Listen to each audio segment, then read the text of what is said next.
લીમડી અને લીમખેડામાં આમ આદમી party damage કરશે ખરી?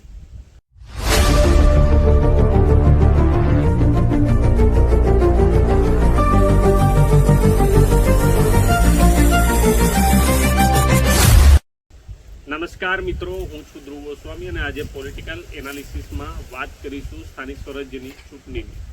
આમ આદમી પાર્ટી વારંવાર દાહોદમાં સભા કરી રહી છે। ચેતર વસાવા દાહોદ જિલ્લામાં આવી રહ્યા છે, તેઓની પણ અનેક સભા થઈ ચૂકી છે। હવે સ્થાનિક નેતાઓ, ગુજરાતના નેતાઓ, આમ આદમી પાર્ટીના ગુજરાતના ધારાસભ્યો એ તો તમામ લોકો દાહોદ આવતા જ હતા, પણ સૌથી મોટી વાત એ છે કે આમ આદમી પાર્ટીના સર્જનકર્તા એવા અરવિંદભાઈ કેજરીવાલ અને ભગવંત માન, જેઓ બંને આમ આદમી પાર્ટીના પિલ્લર ગણવામાં આવે છે, તેઓ પણ અત્યારે લીમખેડામાં સભા કરી ગયા। દાહોદ જિલ્લાના ચાણક્ય ગણાતા જસવંતસિંહ ભાભોરના ભારતીય જનતા પાર્ટીના ગઢમાં જ તેઓ સભા કરી ગયા। ત્યારે ભારતીય જનતા પાર્ટી આમ આદમી પાર્ટીને રોકી શકશે ખરી ડેમેજ કરતા ચૂંટણીમાં? સૌથી મોટી વાત અહીંયા એ છે કે લીમડી અને લીમખેડા બંને તાલુકાઓમાં આમ આદમી પાર્ટી પોતાનું ખૂબ મોટું વર્ચસ્વ બનાવી રહી છે।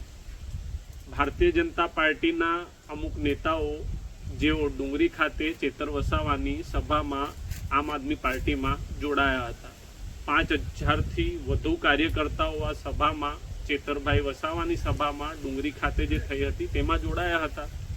ત્યારબાદ લીમખેડાની વાત કરીએ તો લીમખેડામાં આમ આદમી પાર્ટીના બંને નેતાઓ એટલે કે સંગઠન મંત્રી નરેશ બારિયા અને રાકેશભાઈ બારિયા, જેઓ આમ આદમી પાર્ટીના દાહોદ જિલ્લાના મુખ્ય બંને પિલ્લર ગણવામાં આવે છે। પિલ્લર એટલે આપ સમજી જ ગયા હશો કે એક ઇમારત બનાવીએ ત્યારે તે ઇમારત ઊભી કરવા માટે બે પાયા, જે મુખ્ય કહી શકાય, જેના પર આખું બિલ્ડિંગ જે છે તે ટકી રહેતું હોય છે। ત્યારે આ બે બિલ્ડિંગ ટકાવનારા પિલ્લરો દાહોદ જિલ્લામાં પોતાની ઇમારત ઊભી કરી શકશે? સૌથી મુખ્ય વાત અત્યારે અમે અહીંયા કરવા જઈ રહ્યા છે કે લીમડી અને લીમખેડા બંને સીટોમાં આમ આદમી પાર્ટી પોતાનું વર્ચસ્વ બનાવવા જઈ રહી છે।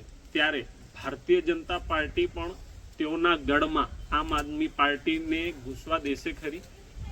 નવા ઉમેદવારોને સ્થાનિક સ્વરાજ્યની ચૂંટણીમાં આમ આદમી પાર્ટી જો જીતવા દેશે તો ભારતીય જનતા પાર્ટીના કાર્યકર્તાઓ તેમને પછાડશે ખરા? આપનું શું કહેવું છે? કમેન્ટ બોક્સમાં અવશ્ય કમેન્ટ કરીને આપની વાત અમારી સુધી પહોંચાડ્યો।